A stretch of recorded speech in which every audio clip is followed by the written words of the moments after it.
This is Second Act Sessions with Stephanie Carmody, a podcast celebrating second acts in life about embracing change, questioning the status quo, and having conversations that really matter. If I've learned anything, it's that your second act is yours to define. No matter what chapter you're in, your second act can be the most powerful yet. Welcome to Second Act Sessions. Welcome, everyone. I am so excited to introduce my next guest, who is a very good friend of mine. I've known you since I was 16, so well over 30 years. This is Dr. Laura Nuno of Holistic Healthcare Center. She's my chiropractor and very good friend. Welcome, Laura. I'm so glad to have you today. When you were 16, what year was that? Because I was trying to remember how long. I think I was either a junior or senior in high school. I think junior. Because I graduated when I was 17. I came to Laura because I had so much back pain. That's when it all started. I had the sciatica down my leg. My mother did not know what to do with me at the time. And I'm so glad she found you. My mom is the one who found you. And I think it's so ironic because years later, because of you, you're the one who healed her when she was really sick. So that was amazing. But yeah, 16. I was 16. What year was it? I graduated in 93, so 92. I've known you for over 30 years. Isn't that crazy? Right? So I had only been in practice like 5 years. Yeah, maybe. I wasn't treating a lot of children then, but okay. I don't remember being worried about you a lot. You know, it wasn't a complicated case. Yeah, but I just was chronic pain for my whole life. But, you know, when you think about it, however many years ago that was, it would have been a complicated case had you not continued. You were one of the rare patients early on that actually continued care. My whole life. I mean, I've been doing chiropractic care like through you off and on. If I was in New York or LA, I found local chiropractors, but I knew that was part of my healthcare, so to speak, you know, thankfully, because my mom didn't know. We went to neurologists. We tried everything, figuring out what was wrong. And there wasn't anything really wrong that required surgery. Not that I would do surgery, but the fact that she knew you, I think through a client or someone, and connected us. And you've been in my life ever since, and it's been amazing. But I think what I want to first address is you told me your journey into chiropractic care. And I think that's so interesting because you started out as an RN, correct? A nurse.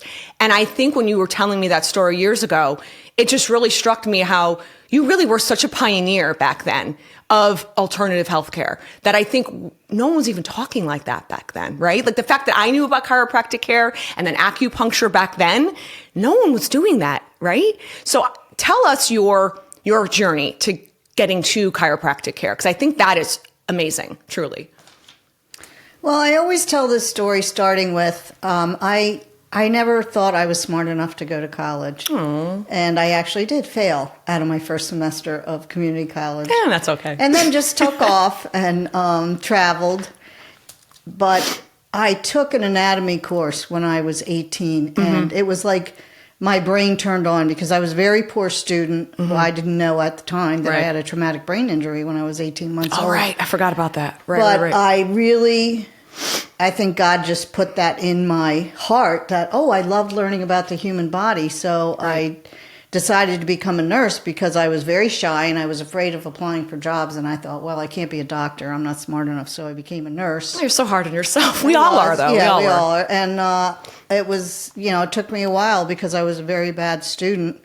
And my first job was at Johns Hopkins in neurology and neurosurgery because I knew I loved the nervous system. But within 2 weeks of being there, I couldn't imagine continuing in the profession. I just looked around and I didn't like the way that people were being treated, the way patients were being treated. And I was staring at everyone's face and everybody thought it was just fine the way it was. And, it's a prestigious institution and everybody was impressed with working there and the neurosurgeons. But here I was, a new nurse. I had spent so many years going to school and I knew I couldn't work there. But was it because how they were treating people and you saw from like a health standpoint, like what they were doing was kind of went against maybe your morals or ethics, or was it more just personalities involved? I don't really know. I'm just so grateful God gave me that discernment. That you knew something was off to get out. I always felt like it wasn't a sustainable model of helping people. I just didn't see how that was going to work well in the long run. What did I know? I didn't even know anything about it. I never introduced to alternative healthcare. I really had a lot of interaction with the medical profession because I was so ill. I always had bronchial infections, pneumonia, GI problems, acne. I was on drugs pretty much my whole childhood, like common, like people did. Because that's what the doctor said to do. Yeah, I You was followed sick. kind of their instruction. But then I had the problem of, okay, now you have all this education. What are you going to do now? And it's Right. 1978, and there weren't a lot of choices. I knew I still didn't want to be a medical doctor. Nurse practitioner programs were just starting, but they were still under the armpit of medical doctors. And I knew I wanted to be self-employed. Right. I thought about a naturopath, a midwife, and I went to the library and I read one sentence Really? in a book that said chiropractic treats the central nervous system by adjusting the spine. And it kind of clicked, didn't it? And for I you? thought, like most people do, that can't be true. Oh, right. right. Everybody would know that. But I thought, well, it's kind of interesting. So then I began my search and talking to people, talking to other chiropractors, talking to all the docs I was working with at the time. I had transitioned to intensive care at that point. And everyone told me it was a really bad idea. Of course. Even the chiropractors. Are you serious? Yes. Why? Why were Because they it's a saying that? struggle to survive. Oh, they want the Because competition. it's like a salmon swimming upstream, Right. against the medical profession. Right. But stubborn as I was, that just motivated me to do it. Gift from more. God, maybe, right? So I went back to school and, Gosh. found my way. And luckily, I was afraid when I graduated that the same thing was going to happen, that when I became a chiropractor, Right. I was going to not like it. But And this was in Florida, right? That you went to school? Was it Florida you did no, all that? I went to Maryland. No, I went to nursing school in Florida. Got it. Okay. Then I moved back to Maryland, Okay. which is where my family was. That's Right. where I worked at Hopkins, and then I worked in intensive care at a community hospital in Okay. Annapolis, like working in a war zone. And then I went to chiropractic college in Long Island, Okay. New York Chiropractic College. Okay. And so you've been practicing chiropractic now for how many years? 38 years. 38 years. Yeah. Wow. And then that makes sense. And if I kind of saw you Yeah, initially right when away. you were new into that practice, isn't that funny how that works? Crazy. So now how have you seen the shift in chiropractic care through the years? Like people more willing to be open to it? Are you seeing like healthcare providers be a little bit more understanding? I know certain insurances will cover it or you can submit your insurance to, to hopefully get reimbursed. Like what have you seen? Well, I wouldn't say it's mainstream yet. It's still mostly word of mouth because Really? it's very expensive to advertise. In the state of Connecticut, it's mandatory that it's covered, but none of the patients know that. Really? That was passed probably 20 years ago. Okay. And Medicare covers it. Medicaid now covers it again, but didn't. But most insurance companies cover chiropractic, but they make it extremely difficult for it to be used. Of course. Because natural health care has been squashed for so many years. But only within the last 5 years, COVID really changed things. People Right. turned away from the medical profession and with distrust. Now, when my patients go to their physicians, they don't say, stop going there, which they always right. did for Right. 35 years. Right. That's true. They're going to hurt you. They still do it with the kids because they really don't understand Right. how beneficial it is and not Right. dangerous. I guess it's better. In my mind, it's still archaic. Still archaic. That people are still afraid because they've been demonized. And the medical profession, you have to remember back in the 60s, the AMA told medical doctors that they would lose their hospital privileges if they ever referred to a chiropractor to control the industry. So what It's were not they gonna shocking, do? actually. What I were they mean, going to do? right. We proved it in court years later, but so that old stuff still hangs on. But 1895 when chiropractic became organized Right. in Davenport, Iowa, it's always grown through word of mouth by people telling friends. Right, And right. still in my practice, Organic grassroots, so to speak. I never paid anything in advertising, and it's still just patients telling other patients Right. how Word of they've mouth. been helped. Well, it is the best form of advertising. Word of mouth truly is. And like most professions, you want to hear a personal referral, more than Well, and a ever. success story, like, oh, she really helped me. You Yeah. should really try. Don't be scared. Because I know a lot of people, like, even my friends, and they don't want anything adjusted. Like, even like Claire, my niece, who you treat. A lot of people are so scared of the cracking. Like, oh, I don't want that. I'm like, that's what chiropractic is, people. I know there's other elements because can you explain what you also do? Because I think what you do is above and beyond what most chiropractors that I've seen outside of Connecticut, they just want to get you in, crack real quick, in, out. And sometimes for me, I found that was abrasive on my body. And I like what you do, which is a craniosacral work, correct? Can you explain a little bit about what that entails? And are all chiropractors doing it, or not necessarily, but they might be incorporating other healing tools, so to speak? Let me just say first about the crack is that the fear people have is because it's been demonized by the media and medical profession. But when the force of the adjustment enters the body, it's perceived as an aggravating event, when in reality, you're relieving a force that is not supposed to be there. Got it. So when the vertebra is twisted, we use the word subluxation, whatever you want to say, misalignment. There's a restricted motion actually to protect the spinal cord. The adjustment relieves the pressure. So it's actually the opposite of what most people's fear is. Right. So when I was in chiropractic college, I had an instructor that examined me. You know, we practice adjusting on each other. And he said, "What happened to you?" And I said, "I don't know. What do you mean?" He said, "Well, you had a very bad injury when you were young," which we can do that. You know, after treating humans for a long time, you can see their past in their spine and their tissues. I believe it. And he said, "You had a very traumatic event at a young age." And the next time I went home, I talked to my mother. I said, "Mom, did I ever have an injury?" She said, "I'm the second of 6 children." "Oh, yeah, your sister ran across the street and I left the basement door open. You fell down the stairs onto concrete. You were black and blue from head to toe. Oh, my But God. I took you to the doctors and they said you were okay. Headaches, constipation. Oh, my God. GI You're lucky to be alive. irritability, pneumonia, bronchitis, ear infections, cognition." Oh, my God. Why I couldn't read a paragraph and tell you what it said. So when I went to school, I just plagiarized everything. Wow.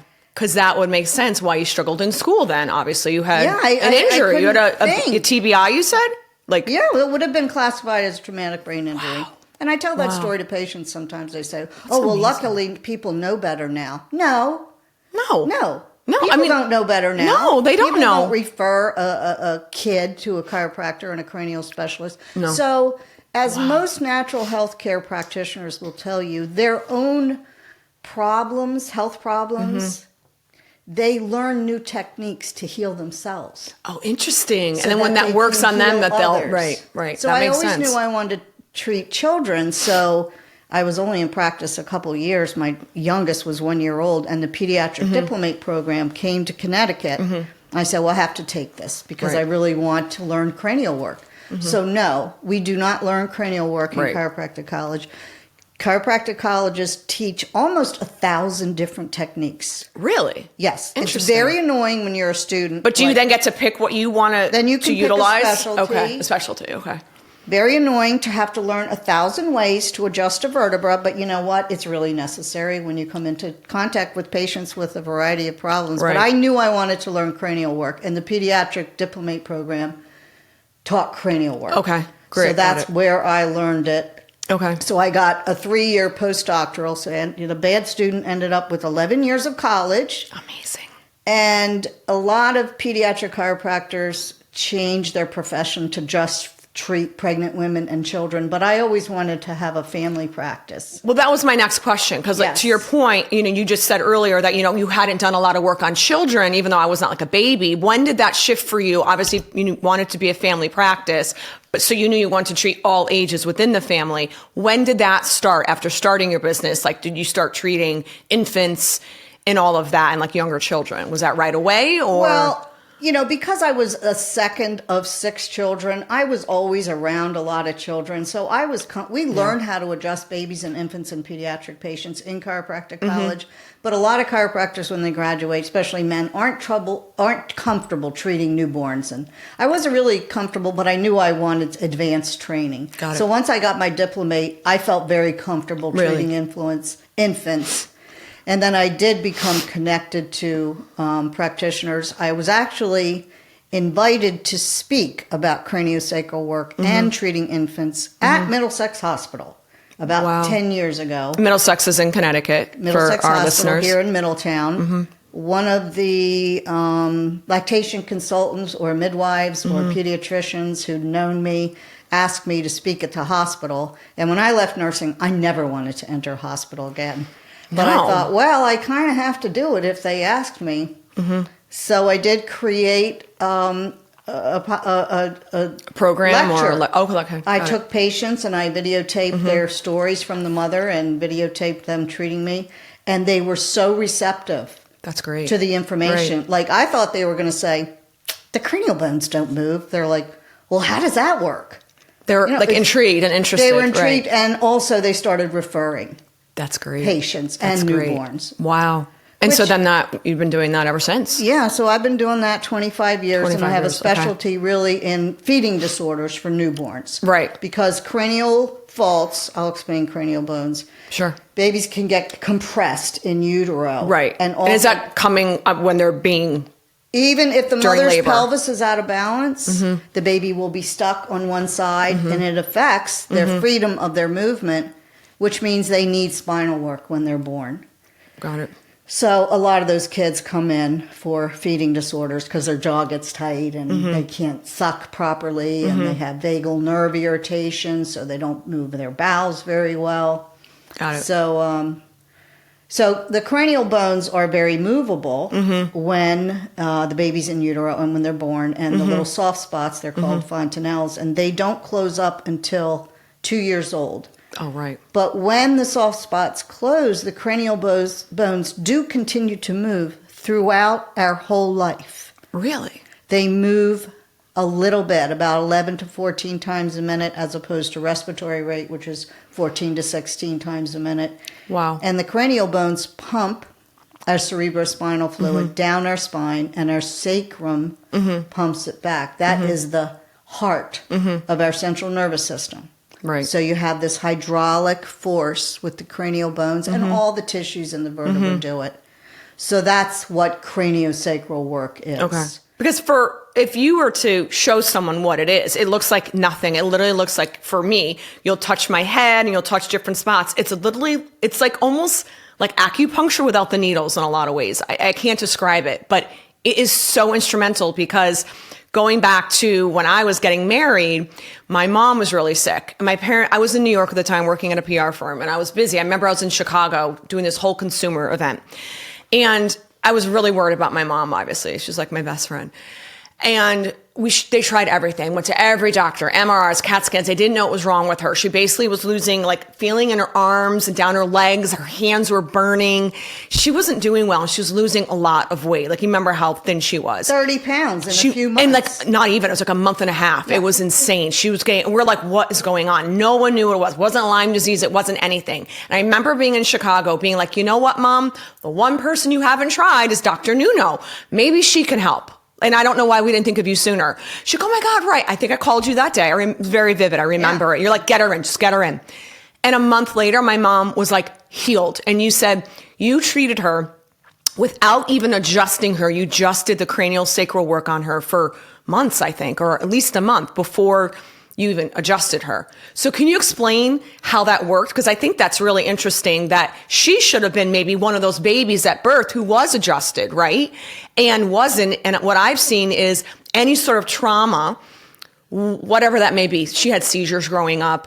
I think she's fallen and hit her head a bunch of times too. So I think all of it's connected. But I feel like sometimes when you have an injury when you're younger in life, it doesn't come out with having any issues till 20, 30 years later. Similar to skin cancer, right? You could be exposed to it when you're little and skin cancer doesn't come out till many, many years later. So I think that's so interesting. But I wanted to hear sort of how you treated my mom. And I think that is really more the craniosacral topic, so to speak, right? Of how you started with her. Well, it's an interesting subject because, first of all, I want to say we only get symptoms in our body when our body cannot compensate for it anymore. Right. Not when the problem starts. So all families have patterns of dis-ease. That's what we say, dis-ease. And generational trauma that we bring. Generational trauma. Right. And your family, no offense, but has cranial issues. Right. Just biologically and the way they're configured. And actually, your scoliosis came from cranial faults because the cranium, which houses 80% of the nervous system, will dictate what happens in the rest of the body. Well, and I was a colicky baby, and my mom didn't understand the connection of what that meant. And I think all of that was connected to my gut. Maybe I was allergic to the breast milk. So she almost didn't have children after me because I was so bad, but it wasn't my fault. Like, and I feel bad for that baby who, like no one knew what was wrong. It's no one's fault. No, but of yes, course. Because you were inside her pelvis, which is all twisted. So the cranial fault. So your mother has those cranial faults because her mother was very ill. Right. Well, my grandmother had rheumatoid arthritis and never walked a day in her life after she gave birth to my mom. So there's a bad pelvis and a bad immune system. But Autoimmunity just like issues. for me, because of my cranial issues as a baby and injured and my digestive irritability and respiratory, that's the vagus nerve. So we have 12 cranial nerves that come through the brain stem. The vagus nerve is the only one, and it controls everything. That's what goes all the way down. Everyone loves to talk. Your mother had so much cranial compression at the base of her skull affecting her vagus nerve that she could not digest any nutrients. Which makes sense why she has seizures as well. And loss of nutritional balance and losing weight. And to this day, that was like 20-some years ago. I got married in 2009, so it was like 2008. Yeah. So she's really sick. So I never treat and still don't treat your mother with osseous. That's the cracking adjustment. She only gets craniosacral work. Really? I didn't even know that. Still. Seriously? Because her system cannot accept anything other than it can't that. handle it. But it works just fine. Right. And that's the beauty of having it. The different techniques, she benefits from it. And she still comes in once a month and has never had a reoccurrence. No, she hasn't. It's never happened again. And because of her cranial faults, it affected her vagus nerve. Right. Which was probably the same problem you were having as a baby. Right. Which is 99% of the problem I see with newborns. So a lot of people have that problem then? Almost just about every newborn I see. Okay. Now, remember, if they're coming to me, they have a problem. Right, of course. It's not every baby, but most babies have a problem in their occiput, which is the base of the skull, and the first vertebra, which is where the vagus nerve, and it's because of the way that babies are born. It's a traumatic event. Right. And it can affect their jaw and their sucking, mostly their digestive system and their calmness. They're irritable. Right. The moms will say, they cry all the time and they have colic and they don't poop and it's really just a simple release of the base of their skull, just doing the craniosacral work. It looks like I'm doing nothing. Right. But the moms will always say they slept better, they pooped better, That's they great. laughed, they're more comfortable, Yep. their milestones are common. And I just want to say this because probably 9 or 10 out of new patients I treat, adults and children, complain of anxiety.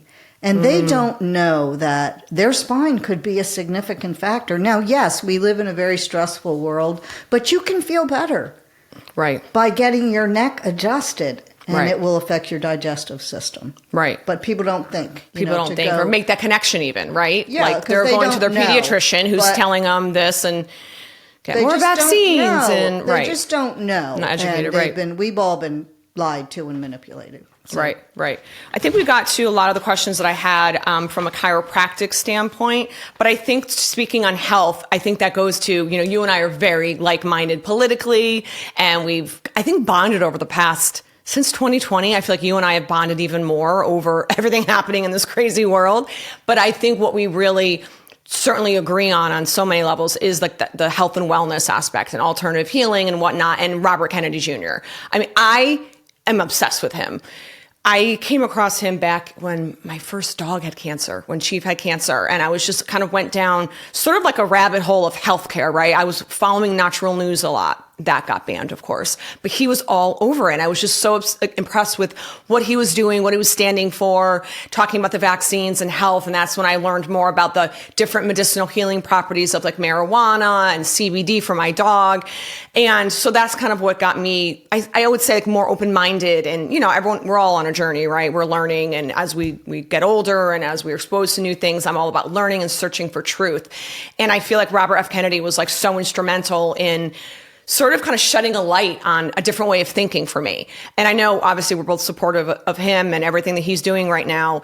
And I guess as we talk about additional healing, methods, and you and I have been aware of med beds that are coming. Can you explain a little bit about, do you have knowledge of it? Like for people who don't know, med beds is kind of what you see in the movies that they make you think is not real and you can get in this bed and you'll be healed. And those actually do exist and the technology is there and they are being created. And I think we're going to have just a whole new way of healing our bodies when these come to life and are available. And I'm so excited about that. But I know we've talked about it. It's I want to get your thoughts on it.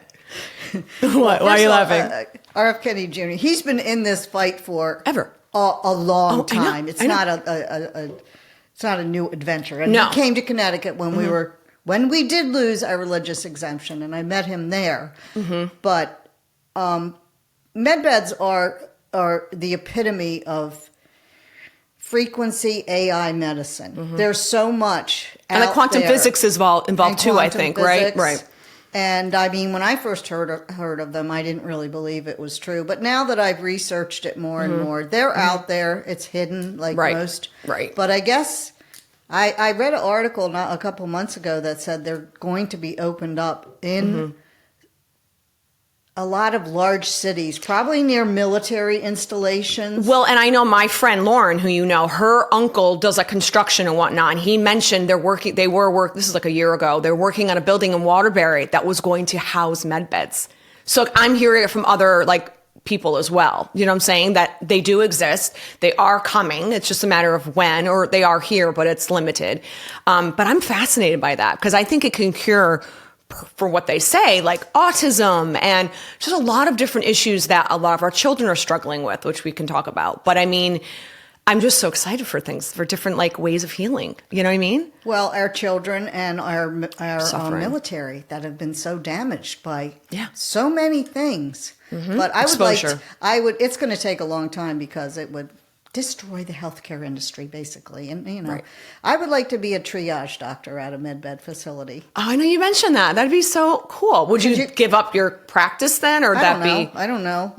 Whatever God tells me to do, I'll do. That's kind of what I'm doing. I don't know if it'll be in, the next lifetime. I'm trying to stay healthy enough to do it. But, right. And it won't get rid of all, medical things. And not everybody will awaken to reach that point. We've all been severely damaged by the world, the environmental, toxin world, chemtrails, in. Vaccines, you name it. There's, we can get into all those topics later. But I will say, I just think at least give people the option, right, to select how they want to heal themselves. They don't want to go to a Western medical traditional doctor. You shouldn't have to. You should just have more ways, more options that you can select from. That'd be great, right? Yeah, and have health insurance have equitable coverage. Yes. Since COVID, a lot of people really, I have a lot of new patients saying, oh, yeah, that really woke me up. That doesn't make any sense, Well, I think also with COVID, as much as it was very detrimental to society, I think it was so helpful in a lot of ways. I see the positive effects of it, right? You and I were in it, dealing with the stupid masks, and I didn't adhere to any of that. I just don't follow rules like that, which I don't agree with. But I just think it was so nice to see people home with their children and not dealing with commuting and working crazy hours. And I think there was so much healing for the family in a lot of ways. Do you know what I mean? As long as you didn't get sick and die, it could be, a lot of beneficial. True, but who was really getting that sick anyways? The greatest transfer of wealth in the history of the world. Besides that, there were some beneficial things. Besides that, let's look at the little wins that we had. We'll take them, all right, okay? Really. No, but more people, more new patients are much more aware and more motivated to do things a different way. Right. And have a distrust of the medical profession. Right. Well, and I think even greater so now with everything that is coming out. And I think people are going to be a little bit even more jarred, right? Heads are going to spin when you and I know what we know. We've been down the rabbit hole for years and years and years, and we're very awake, and we won't get into everything that we know, but we're kind of since we know it all every day, I don't even listen to the news as much because I'm I know everything, that nothing's new. I'm just waiting for it to come out or to be revealed. So it's just painstaking in a lot of ways. But I think back to health and everything. I think that is everything that he's doing and has been doing. I not worked with him, but I was at a PR firm years ago, which is so ironic. Again, I see how God always weaves people into my life. So I was at a PR firm, Rubenstein PR in New York, and one of our clients that my girlfriend was working on was Robert F. Kennedy Jr. He had a book that was out. He was traveling with Meg Ryan, I think at the time. It was more environmental, I believe, at the time. And so I'm laughing that we were kind of indirectly working with him. And I was working with President Trump, who was one of my clients as well, which I find so interesting of how it all connects to now here I am. And I'm obviously a big Trump supporter. I'm proud to say that. And as are you. And I just think it's come like full circle in a lot of ways. And now here I am kind of like doing something new in my life. And it's frightening, of course, but listen, we only have one life, and we were just speaking about how you are doing CrossFit and at your age, I'm not going to say your age unless you want to, but like the fact that you're doing it and you're competing at such national levels, like I feel like that's amazing. And we can do anything at any age, and we shouldn't let our fears hinder us or cripple us from trying something new. Hence me doing a podcast. But I think it's so amazing. You came over and you're like, what are you in the competition? You're in the 40s I'm the 43rd in the world in the 70-year-old category. And I never exercised before I started CrossFit. You didn't really? Years ago. Never. Oh, wow. Okay. Yeah. But the message is you can get healthier as you age. Yes. And you can get stronger. Yes. And it's not scary. It's just... You have to do the work. Hard. It is. You have to do the work. I think people don't want to give up what they're used to. I don't want to get rid of my McDonald's, or I don't want to get rid of my, seed oils, or they don't want to be inconvenienced. But okay, do you want to live a healthy, long life, or do you want to live a very sick, short life, right? Where you're dealing with health issues. That's not living. And I think there's so many things we can do to take care of our bodies, right? From just working out or not putting junk into our bodies, like simple things, but not everyone's willing to do that, I guess. Well, I think if the changes happen that are in force right now with the new administration, it's going to be easier to make good choices. Because it's not your fault that you're toxic and poisoned. It's not all your fault. No, it's not. I mean, I spend my life trying to eat and be healthy, but I still have to breathe chemtrails, and I don't know if the food is really organic or not. I don't know how much they're vaccinating the cattle. But it's awful. The future is brighter if we can support what is going on now. Everyone will have an ease of existence. Right. And I even think we're not saying you can't eat McDonald's. We're just saying let's make it healthier if you choose to. So like let's get it back to frying it in beef tallow, right? Like I would never eat McDonald's. I don't care if it's beef tallow. But that's what I'm saying. Like again, back to give people choices. If you want to eat healthy, you have that avenue too. And if you don't, at least we're going to get rid of the seed oils so they won't kill you. Like, do you know what I'm saying? Like you have to tweak it a little bit, because I think I was watching RFK Jr. on Fox today, and he's saying, nothing's really gone checked after so many years. Like you have these categories of food that because they're in this category, they're fine, but they're really not. And you need to retest them and recheck them and try to make them healthier options for consumers, which makes sense. Like it makes sense. It's called common sense, people, right? I feel like we've lost a lot of that in this world. But the fact that humans still survive and flourish even with all this working against us. Can you imagine? And even we lost our religious exemption in Connecticut several years ago. And that's a religious exemption for the vaccine mandates. Pediatric vaccines. But since then, we have a resurgence of natural health care in young families. These young families are really kicking butt. Looking for the healthy food, starting small farms. We have more alternative schools in Connecticut, which is great, than just about any other state, probably California, because they lost theirs before that. And that's the resiliency. Well, we were forced to. We don't have a choice, right? And we have to figure out a way. I treat a lot of those families, and it's just a beautiful thing. And these kids are incredible. And they've all find each other and get together and support each other. Well, you build new communities in a lot of ways. It's growing really rapidly. And I think it has to in Connecticut, because in Connecticut, it's a blue state, and we are just attacked. They got rid of our religious exemption. They're coming after the medical exemption. They're making it even harder to get a medical exemption for your kids. This is another topic I'll have my sister on. We literally jumped through hoops to protect her children. And you have to do that. And we have resources from you to Kate, who I reached out to, who's in town, who's in the state. There's so many wonderful women. I'm finding a lot of women who are doing a lot of the work, because they're the ones dealing with their sick children.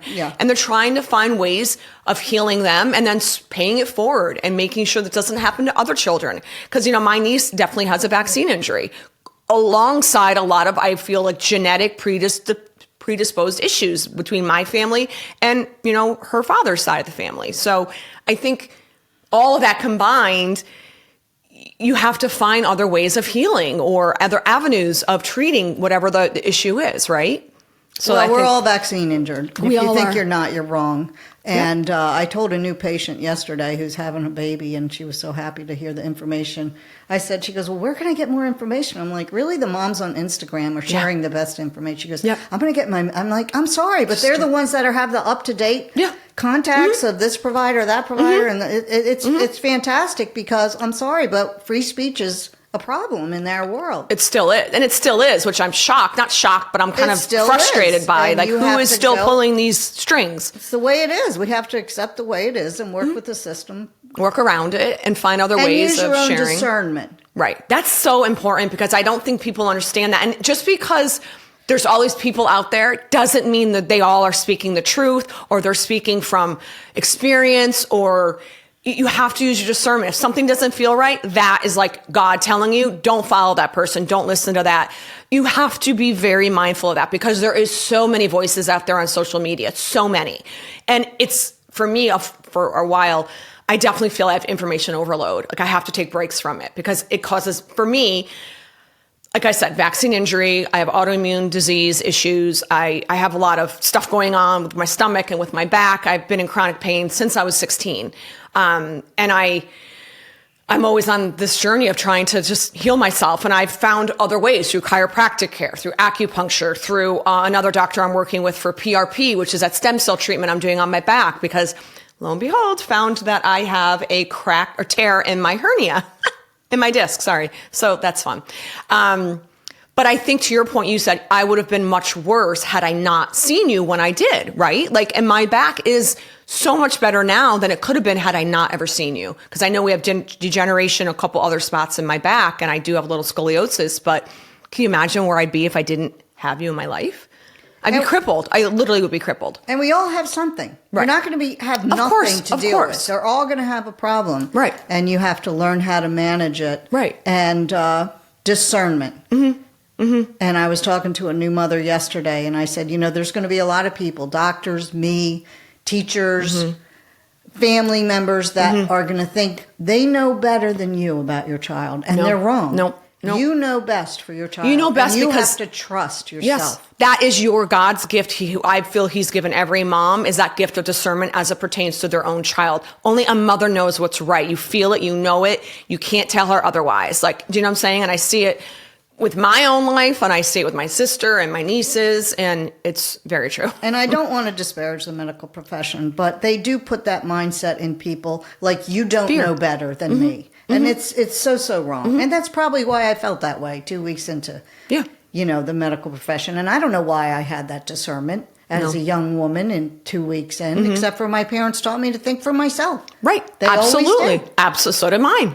Absolutely. And, we all have that ability. Mm-hmm. And it's a positive thing. It is. Because look where we are now. Like, we're able to see through the veil. We're able to really see what's going on. Like, I see this world, and it's not about politics. It's not about Republican versus Democrat. I've been saying for years now, it's a spiritual warfare. This is like good versus evil that we're dealing with. And it's big. It's like the devil versus God. Like, and I see that play out in this world. Win. I'm sorry? We are winning. Oh, and we always do, though, but God always wins. Like, do you know what I'm saying? So I see everything that's going on from, like, a biblical standpoint also, and I just, like, it doesn't matter because God wins. Like, it doesn't matter in the end. Whether it's great right now, we're entering this golden age, or it's a facade and we're, like, literally going into, another war. Who knows? But I feel like we can't live in constant fear, like, ever, because it's just so debilitating in a lot of ways. It brings you down. And actually, it's interesting. So I had a friend over the other night, and she was saying how, it was a rough winter. She was like, I was so, like, depressed and down. I go, we all were, Karen. Like, you're not alone. Like, I really feel it. Like, I'm an empath, so I feel the weight of the world a lot of times, right? And I'm sure you do as well. It's depressing. And I feel like sometimes we're talking, and I said, I think what it is that the world is so dark and evil, and we see it, that it's hard to have hope about the future because there's so much uncertainty. And I never had that in my life until, like, the past several years, where it's just kind of like, well, what's the point? Like, it's so, I don't know. I can't really even articulate. I feel it. And and it's a feeling that I've never had before. I've always like, you do this, you graduate, you get married, you have kids, you do this, and boom, boom, boom, boom. There's always something to look forward to, right? And I feel lately I'm like, I don't really know if I have a lot to look forward to. And I know I do, but when you get into that state of mind, it's like, in a way, it feels very debilitating. Well, and depressive. It's really, it was always there. It's because we know now. Yeah, and we maybe see, that's it. and you can't turn around. No. Once you know, you see. And also, can't unsee it. The toxic fog in December, parasitic toxic fog, really did a damage. I never saw, like, even the unvaccinated children were so sick this winter, and I was sickest ever. And they're desperately trying to get rid of us. They are. Everything they have. 100%. But it's 100%. But the world isn't really dark. No. It's really, really. We're just living in dark times. So good. No, the darkness is being exposed. It is, absolutely. It's not We've a seen darker that. world. Mm-hmm. It's always been there, though. That evil has always been there. It's just can see it. Right. And we're now exposing it all and hopefully sharing the truth, because I feel like we've been lied to about so many things in our lives, like so many things we've been lied to about. And it's really hard in Connecticut. And the state is awful. You know, Stephanie and I just took our first trip together. And we went with so a political fun. group. A couple years ago, I'm like, you know, a lot of my friends are aging and they can't really travel. And I'm still really active. I want to travel. And You're very young for your age, too, I feel like. Yeah, I found this single, solo, conservative travel group on Facebook. And I took a trip with them. It was fabulous. And that's Beatrice Bradley, correct? Bradley. So they were having a Trump inauguration trip, not actually in D.C., but at a Trump Doral in Miami. So I invited Stephanie. I invited my sister, my Patriot sister, and we just went there in January. It was absolutely fabulous. It was so much fun. And I think to your point, we didn't know what to expect. When you went on your first Beatrice Bradley trip, typically it's conservative women over 50 years old. And I'm not 50 yet. But they opened up this one to 45 and over. And I was like, oh my God, that sounds great. Like-minded women, you know, everything's included. You just pay for your airfare. Everything else is included, food, meals. And obviously we're staying at Trump Doral, which was beautiful. It was so amazing. And they did such a great job. But I will say it was so refreshing to be around just lovely, kind women who are all like-minded, no negativity, no nastiness, like, and all ages. Like, I think I was the youngest person there, but there were women who were like 50, 51, 52, like the women I met and hung out with. And it was so much fun. I can't wait to do another trip. But I think what was great is that was the first time you and I had traveled together, so to speak, and we had the best time. And it was great because they keep you busy, but at the same time, they carve out moments of downtime. Or if you don't want to go on something, you don't have to stay by the pool or go to the spa, right? Like, it's structured, but it's also, you don't feel pressured to do everything and, oh, I gotta be stuck with a tour group, or, you know what I'm saying? But they're doing really fun excursions, so you want to go. And it was just, I love things like that. I love to travel. I love to learn new things. I love meeting new people. And it was great. I think the only downfall was the weather sucked that week. The weather was windy and cold, and that was disappointing. But other than that, it was fun. And I think then that goes to my point of, you know, navigating, you know, my second act. And I think it's great that God has placed a lot of women in my life who are not only like-minded, they're God-fearing women, and they're also single. Like, you're single, you've been divorced many years now, but you're single, I'm single. And I think it's great how God has put a lot of just single women in my life. So I feel like I have that sort of commonality with them, as well as just like-minded and have someone to hang out with, versus having all my friends being married with kids. And they don't have time for me, right? Like, who wants to hang out? You know, they're busy with their lives. I get that. So I really do feel blessed in that respect. And then back to Beatrice Bradley, here we are single, and I love to travel. And I think that was one of the things that when, you know, I got through my divorce, I was like, who am I going to travel with? We went to like amazing places, Bora Bora or Hawaii. We stayed at the Four Seasons. Like, we traveled well, and I'm totally a total travel snob. Don't get me wrong, I am. But then I'm like, what am I going to do? And I'm like, you know what? I don't need a man because I already found my travel group. So I'm good. Like, you know, it's hard to travel with women too if they're on different economical scales too, or what have you. So that was such a blessing. Wouldn't you agree? Yeah, and the reason I brought it up was because, like Stephanie and I started having political gatherings during COVID because we needed to be around people that thought like us because it's a wasteland here in Connecticut. It is hard in Connecticut. It's different. When I was talking to the women in Miami that were from all over the world, it made an even deeper impression on me, like the prejudice that we live with day to day, living in a blue state. Yeah, it's and hard. My sister also in Maryland, and you really are bullied. I got screamed at in Whole Foods for not wearing a mask. In my practice, I'm a sailor. In my sailing community, I was. They didn't want me to rejoin the club. Are you serious? I didn't know that. Because they knew of your political views? Well, they knew I wasn't going to get the shot. I didn't want to wear a mask sailing by myself. I mean, it was really insane. So stupid. And you just learn how to keep your mouth shut and not really be very visible. And you almost have to make yourself small. And I hated that feeling. And in the group, I realized the whole country is not like that, which is why we were so kind of surprised. We were the minority here, whereas it was the majority in the country, but we were such the minority in Connecticut. Woken up, but we didn't even know it. Like people, didn't you know that Trump was going to win? Or like, no, we live in Connecticut. Yeah. I didn't know if he was going to win. Nobody I talked to really was not in Connecticut, right? But now we know there was so much election fraud. Probably was. Absolutely. I bet all of Connecticut was voting for him, but whatever. Anyway, we stayed strong. We did. And I feel like that's what bonded us even more. I feel like kind of like we bonded through trauma. Like we trauma bonded.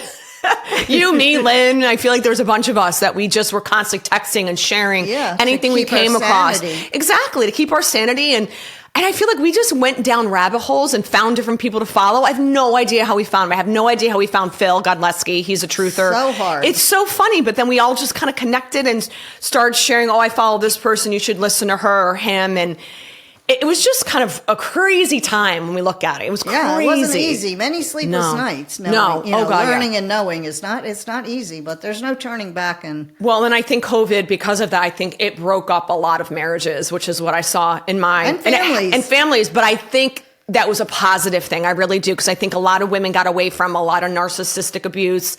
A lot of women who weren't happy in their marriage maybe finally found the courage or what have you. So that's when I say I feel like COVID was a positive, because I do think it freed a lot of people from a lot of even like chains in a lot of ways. Like I feel like I was jobs and started new businesses. Exactly, right? Yeah. Right. And that's kind of what I'm doing now. It's like I didn't want to go back to my life in PR because I can't even promote these brands that are, PepsiCo was one of our major brands. And I know actually RFK Jr. is actually met with them. They did a roundtable, but I know how toxic and gross the products are that I had to promote. And I just feel like I can't do that anymore because it goes against everything that I am and I believe. And I'm not doing another 9-to-5 job like that. So I'm like, well, podcast, here we go. Here we are. So here we are. Yay, Steph. Yay! Take all my friends around with me. So thanks so much, Laura, for coming on today. I love chatting with you. I'll definitely have you on again. And we can talk about so many other topics that we scratched the surface on. Like we can really get into, I would love to talk about sort of kind of more health and wellness and how we think of food and obviously the vaccines and all of that. So I think we have so much more to share, and we'll follow the news too. We can kind of maybe comment, and I'd love to get your thoughts from a medical standpoint on sort of things you're seeing happening, if you'd be open to that.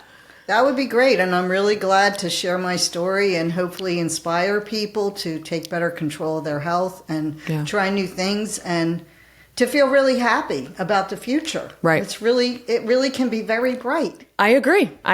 Here. Yeah. All right. I'll see you soon. Thanks so much. Thanks so much. You got it. Of course. Thanks so much for listening, and be sure to subscribe to Second Act Sessions on YouTube, Spotify, Apple Podcasts, or wherever you listen, and start your own inspiring second act today.